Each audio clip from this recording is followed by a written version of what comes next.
Everyone, I am Bradley Sward, Associate Professor of Computer and Information Science at the College of DuPage in Glen Ellen, Illinois. And this video today is going to take a look at the two candles, one cake problem that just popped up on number file. It's a fun name to say the least here. And so they mathematically proved the problem I'm going to be describing to you. And I don't get that luxury so much since my background is not in mathematics. My background is obviously in computer science. So I figured I could write a Monte Carlo simulation of this and basically simulate billions and billions of trials of the problem, and to figure out what the probability truly is, or at least to start approximating that problem. So I'm going to use C++ as this, and the problem is as such. And this is a one-dimensional problem. Even though a cake obviously is a three-dimensional object, this is a 1D problem, at least the way we're going to look at it here. And if I randomly place two candles on the cake, and then I randomly cut the cake, like across the 1D line, what are the odds that both pieces of the cake are going to have a candle on it? And so either you can pause now to think about it, or you can go over to the video, the 17-minute video, and have the full mathematical discussion. But here I go into the discussion of how to do this, or how to set this up in C++, and the pitfalls that I came to just kind of hacking it out and not thinking fully through and coming up with the answer that was half of the reality, wondering where I went wrong. Okay, so here is my C++ code. I'm going to run it so that we can get the equilibration of the success rate as we go here. Just real quick here, move this over. You can kind of see it's equilibrating towards something.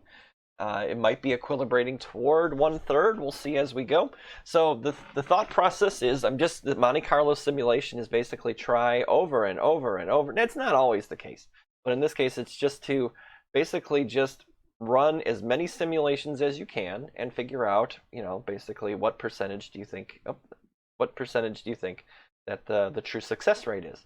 So basically, I'm just looping as fast as I can, over and over and over again, trying to do things as randomly as I can.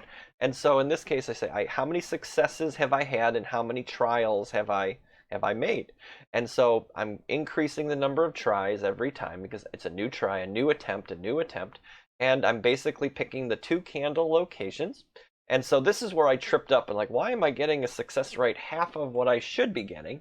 And, in my haste to get things done, I just didn't account for the fact that the candles are, it's not like I'm trying to place a specific candle in front of the cut line. I'm trying to put any candle in front of the cut line. So this little if statement right here will cut that success rate in half. If you forget it, we'll cut that success rate in half, and you'll get 1/6 of an answer, or pretty close to 1/6, as opposed to this, which is pretty close to 1/3 as we keep going on.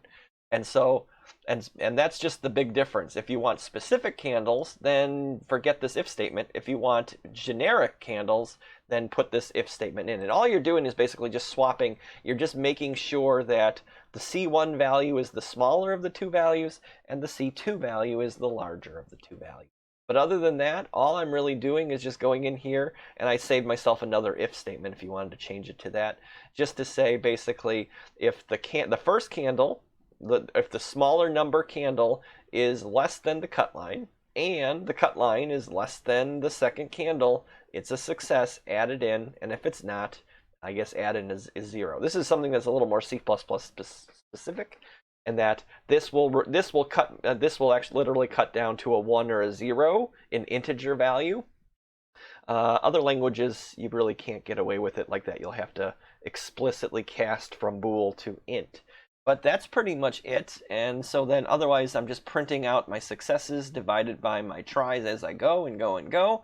And you can see that I don't know how many trials, but you can see that it's getting closer. But the thing is, with printing, if I'm printing every time I do this, then you can see that this is going to be a problem. And it's very slowly working. So let me pop this in real quick here. If tries 10,000 equals 0, then do this. So I'm adding this in so that I can speed up the prints, or I guess slow them down, or however you want to think about it, And that way I can approximate many, many more times, because that print statement is what's holding us all back. So let me see. And so now you can see immediately this thing's getting closer and closer and closer. Let me make it 100,000. I can go even faster here. So boom, boom, boom, boom, boom. So you can kind of see here, you know, a million is a million tries in a matter of less than a second.